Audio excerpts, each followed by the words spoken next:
Hindemith provides a transitional device between the Langsam and the Marsch.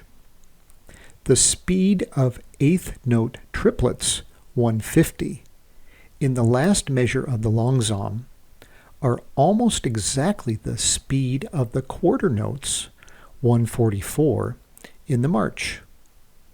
My suggestion is to play the eighth note triplets exactly the same speed as the Marsch tempo. This allows for an easy start to the Marsch.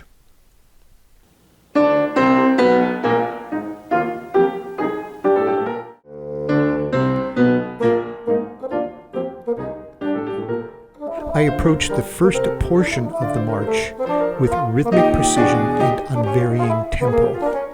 I suggest playing this section in 4 with the quarter note receiving the beat. You should take care to play accurately all of the rhythms. For instance, I instruct my students to use the full fingerings in the 4th beat of the second measure and not employ the trill fingerings for D4 to E4.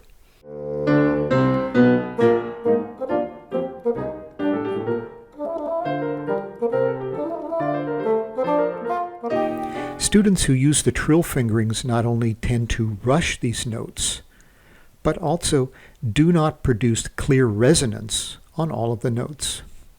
The passage that is 4 measures before number 8 deserves special attention. Please carefully study the subdivisions given in the example. Notice that the switch to triplets is made as quickly as possible on the quarter note to aid the accuracy of the following triplet eighth notes. Too often these triplet notes are performed as 16th notes. Students should practice this example slowly by tonguing all of the subdivisions.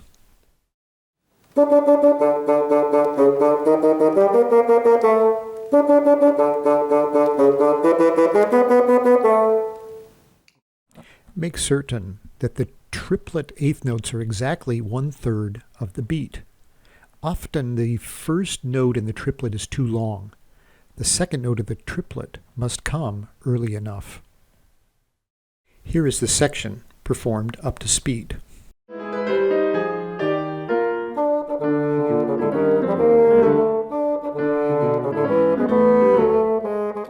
I prefer to change the character of the music 1 measure before number 8.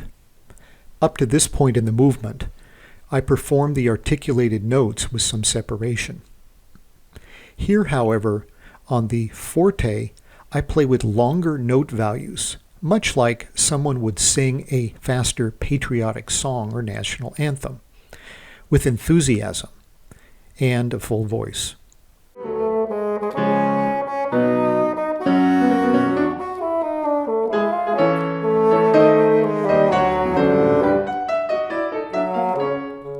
Notice that the volume of the bassoon and piano parts continue at forte up to the 5th measure, the 3rd beat. Hindemith's composition is well crafted and provides evidence of careful planning with the melodic and harmonic materials. Illustrating this is the 5th measure of number 8, which contains adjacent D-flat 3 and C-sharp 3 notes. On first sight, this seems to be haphazard and arbitrary. For some 20th century composers, the choice of accidentals is arbitrary. However, that is not the case for Paul Hindemith. We learn from his writings that harmonies are carefully chosen to express tension and release. His work, The Craft of Musical Composition, demonstrates the importance of spelling with accidentals.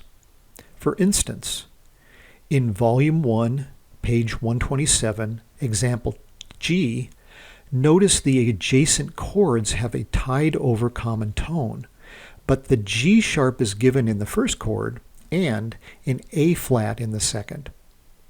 The change in spelling alerts the performer to a change in harmony. Here in the Hindemith Sonata, we have a similar situation. The change of accidentals is highly significant and signals not only a new harmony, but also new melodic material. The D-flat 3 is the end of the forte section featuring what I have called a national anthem. The C-sharp 3 indicates something new and immediately should be played quietly to start the counterpoint between the bassoon and piano. Both the bassoon and piano must change to the quiet dynamic on the fourth beat of that measure. In contrast to the march, the trio is best played with some rubato. Play the trio in 2, that is, with the half note receiving the beat. Do not play this rhythmically precise, but allow for slightly romantic gestures. Move the speed of notes forward to climaxes and relax the phrases slightly after the climax is reached. For instance, the third measure of the trio is where I would push the phrase forward until the climax on C4. Then allow the tempo to relax and recover a bit.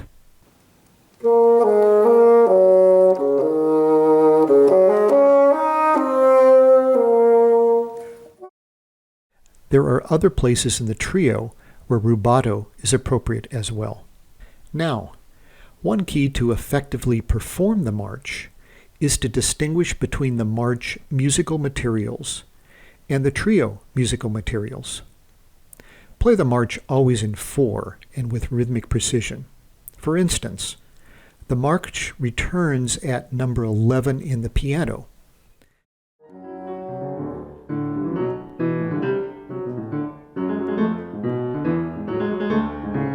Later in the section, the trio returns 8 after number 12.